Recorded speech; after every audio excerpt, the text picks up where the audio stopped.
Hello there. Bonjour. I am having a slight identity crisis, so I thought I would go with a purple wig today. Yeah. A lot of you will recognise this wig from a very long time ago, because I remember I did a Katy Perry, Teenage Dream makeup tutorial absolute yonks ago on Photo Booth, and this was the wig that I used. But yeah, I have another purple wig, and then another purple wig. Actually, I have two other purple wigs. I don't know why I chose to wear one I've already worn in a video before. Just played around with the settings, so hopefully I shouldn't be as fuzzy now. I'm hoping. Stupid camera, lighting, winter, darkness, brrr. I've been wanting to do a video like this for a while, so I figured it's about time I did it, considering now I'm going to find out the sex of the baby really soon.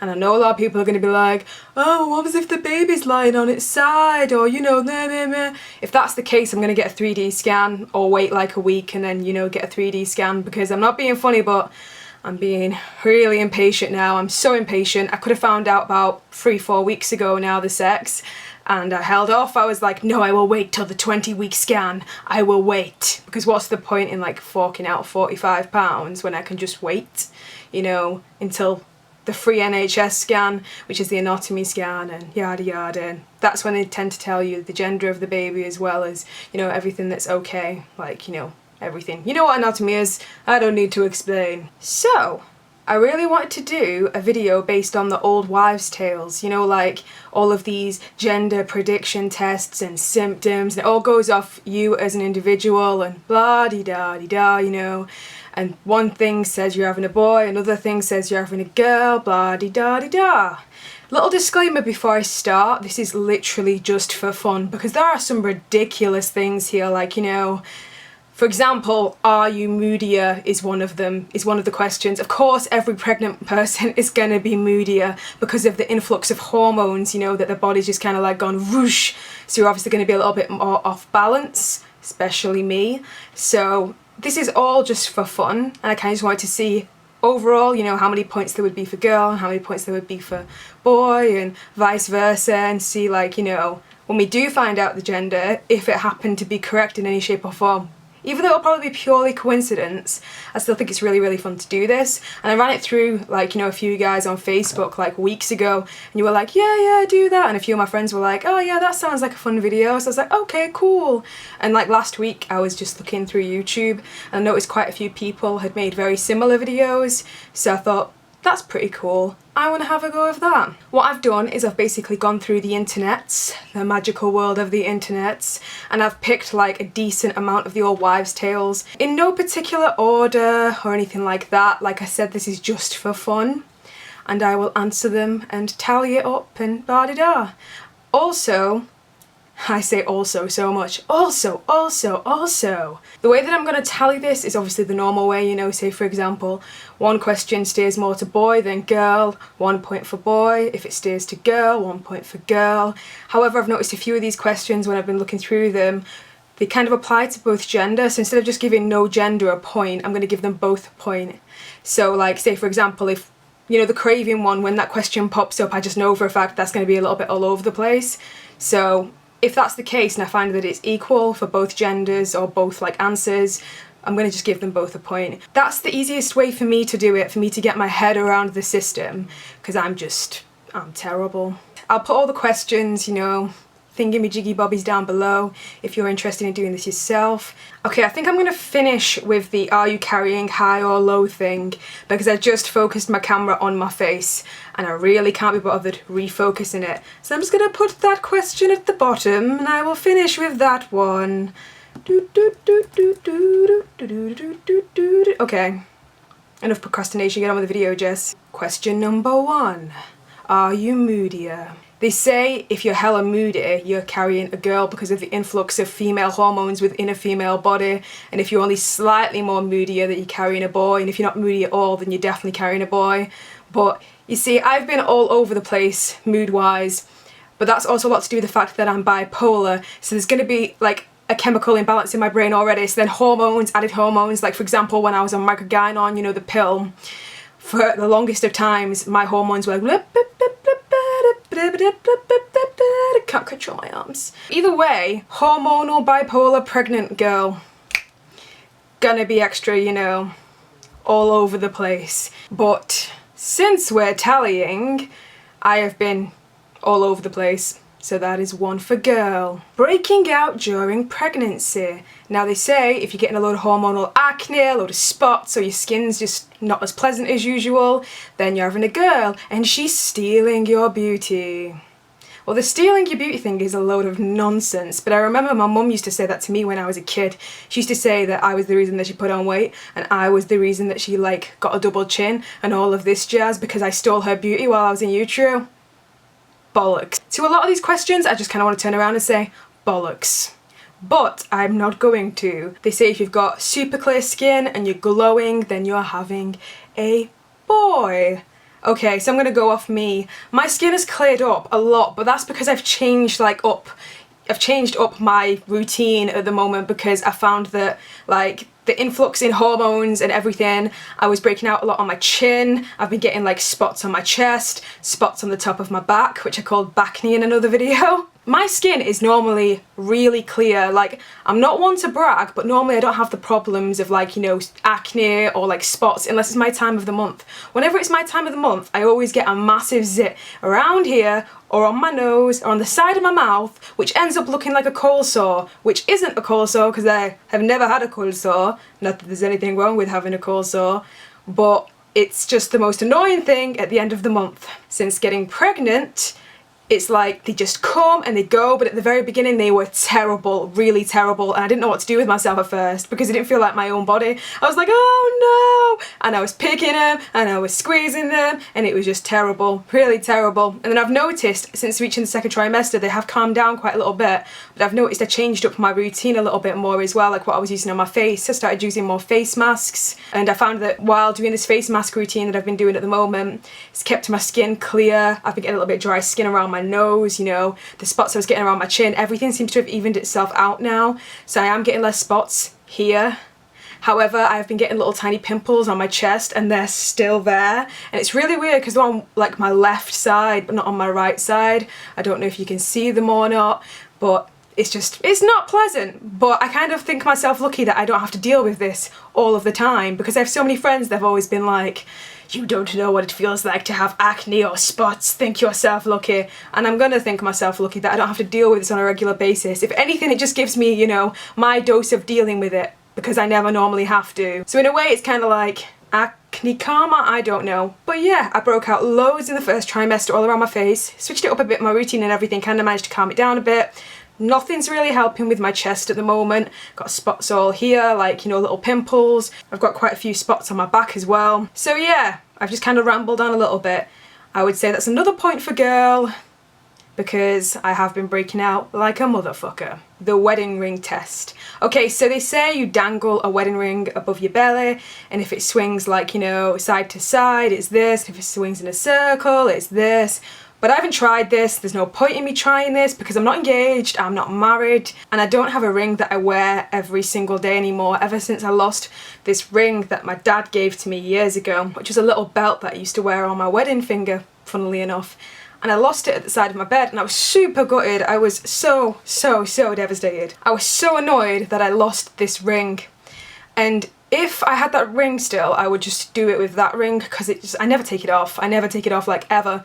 But then I lost it and I haven't worn it since, and now I kind of wear a ring sometimes on occasions, but a lot of the time my hands are bare and naked to the world. That's the start of a poem I wrote quite a few years ago. So that would be no points for no gender. Heart rate above 140 BPM is a girl and below is a boy. I know this one's a load of bullshit because I have a friend who had a really low heartbeat for her baby and it turned out being a girl.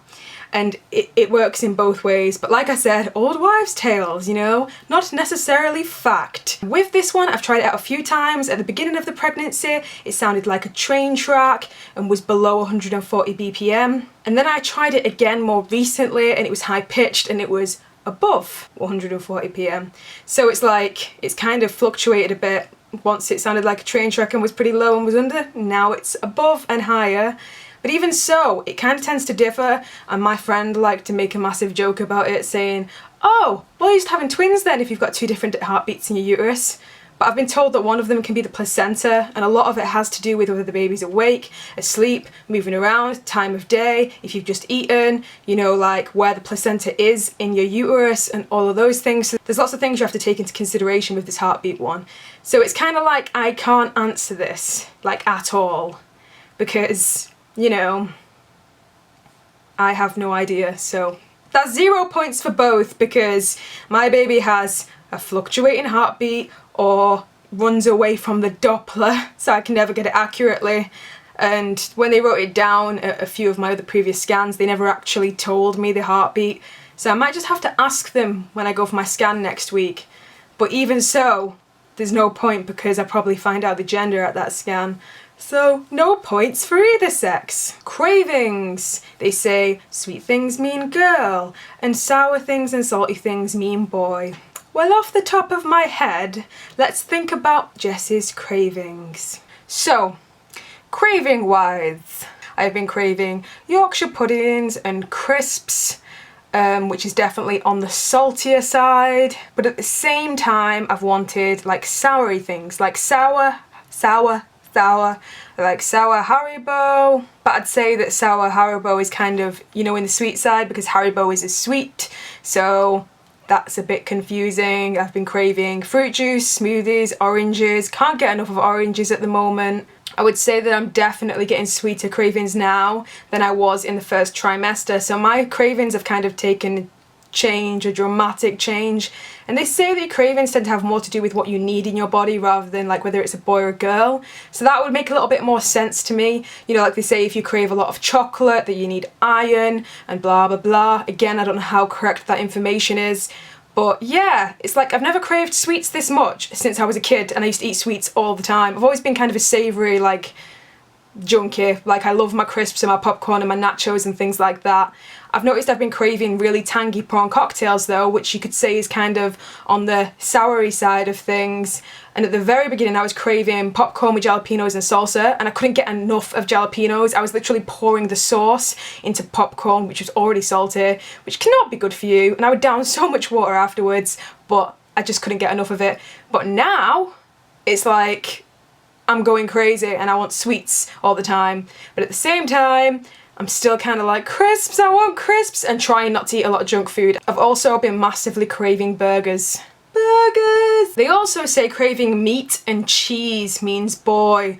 And I've kind of had a thing, like I went through a phase of halloumi, which is like a Greek cheese, and, you know, cheddar, and like really cheesy burgers, and, you know, meat equals boy apparently too, and couldn't get enough cheeseburgers at one point. So it's kind of like I've been craving both varieties of food. So I couldn't really just put it down to one. But the sweet thing, I have been obsessed with sweets, which is really, really unnatural for me, because I'm not that type of person that likes to, you know, sugar. Normally when me and Niall get snacks, I'll be there with crisps and popcorn, and he'll be sat there with like really sweet chocolatey crispy M&Ms and like bags and bags of sugar, and then making cookie surprise, which you don't even want to know what cookie surprise is.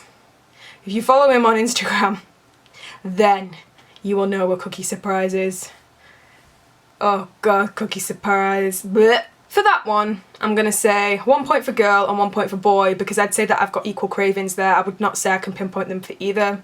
I'm gonna give them both a point because they're both kind of involved there. Baby names. Now they say if you can only settle on a girl's name, you're having a girl, and if you can only settle on a boy's name, you're having a boy. I think this is ridiculous, this one, because that's about how indecisive you are as a person. Like, you know, for example, when I walk into a shop and if there's 2 towels in front of me and I'm buying new towels, okay, oh, there's some blue towels and there's some pink towels. Oh, I'll have the blue towel. Well, the blue towel means I'm having a boy towel, and okay, confused. Maybe I'm gonna give birth to Towelie. I love Towelie. He's one of my favourite South Park characters. Whoop, stay on point, but you get what I mean. It depends on you and your tastes and, you know, your indecisiveness. But as for this question, you know, me and Niall have got our names picked out for both genders now. So yeah, hopefully that doesn't mean we're having twins. I really hope there's not one hiding. If I go to this scan now and it turns out there is one hiding, it'll be a pleasant and very scary surprise. I don't want to push 2 out. So I'd say that's a point for either gender as well. Morning sickness. Okay, so they say morning sickness is supposed to mean you're having a girl, and little to no morning sickness means you're having a boy. My morning sickness was terrible.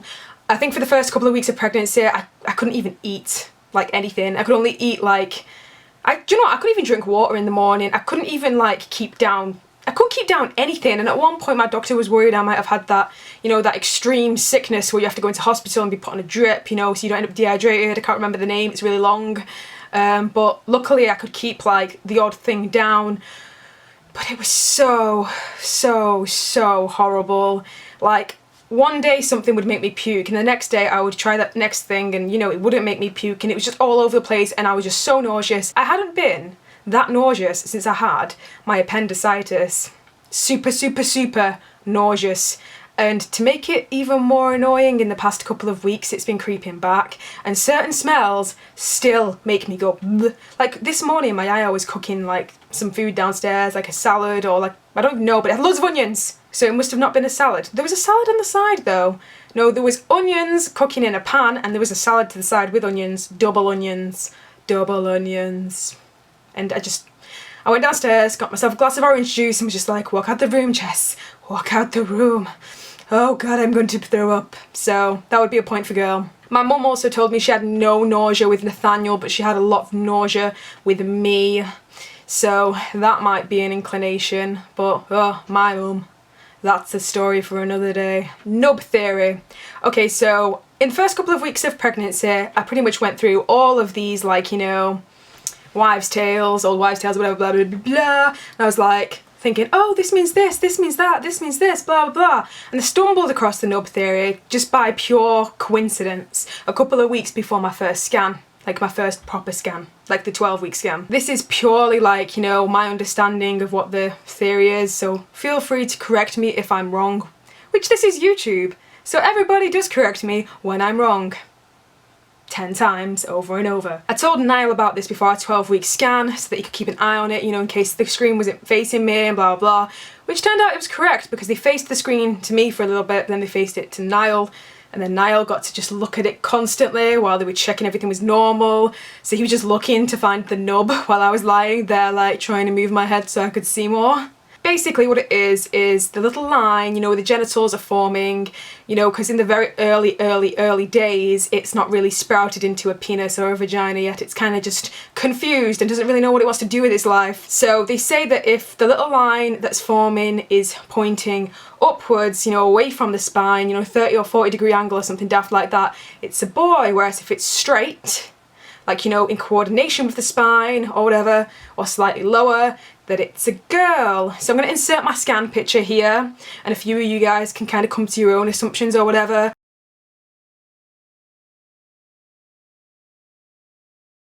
Ours is straight from what I can see. It doesn't look like it's pointing upwards, so that would mean girl.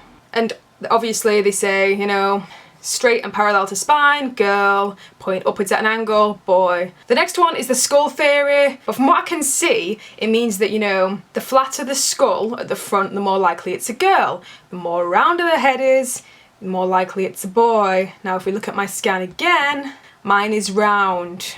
I wouldn't say that it's flat. It does look flatter in one picture though than the other, but in the other picture it looks really round and pea-head-like. Pea-head-like meaning that's probably got my boyfriend's genetics. My boyfriend has a very round head. Like, I've kind of got like a round head with, like, you know, cheeks and this really weird chin going on, you know, basically like a Cabbage Patch Kid with a chin, whereas Niall's kind of got a really round pea head with like a little baby chin.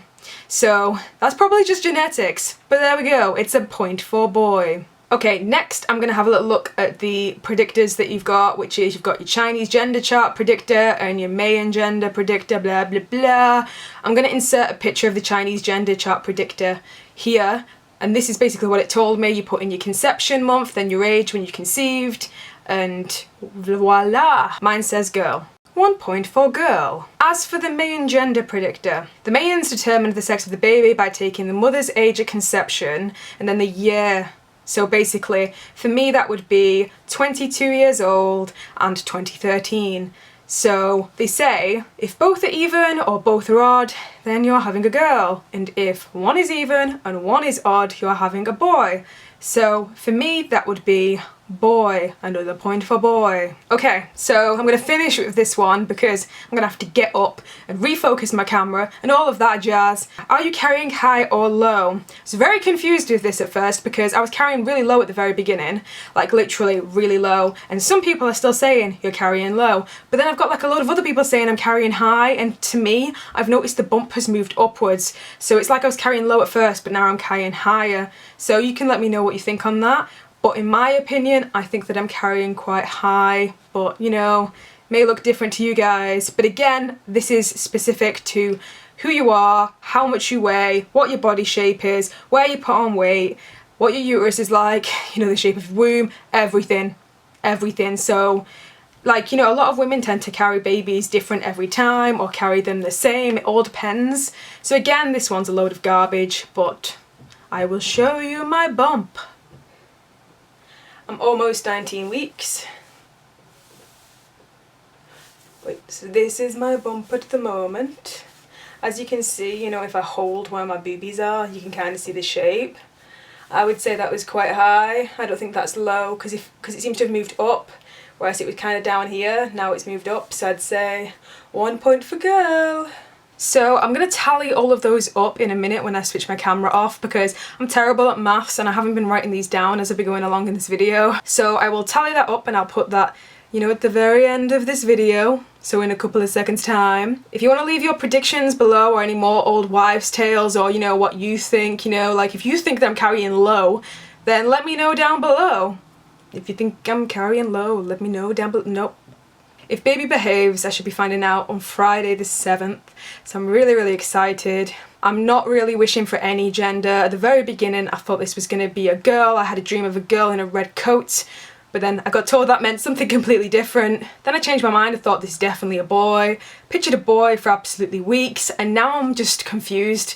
I'm so confused, and I just have no idea, so whatever. I'm just going to be like, if it's a girl, I'll be really surprised, but if it's a boy, I'll still be kind of surprised. So either way, for me, I'm just kind of like, I don't know. As long as baby is happy and healthy, that's my main priority. Leave your predictions down below.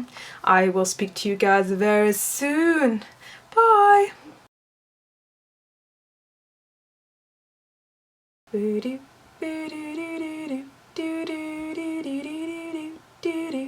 Plonk, plonk, plonk, plonk, plonk, plonk, plonk, plonk. Where did I put the scan picture? I'm terrible.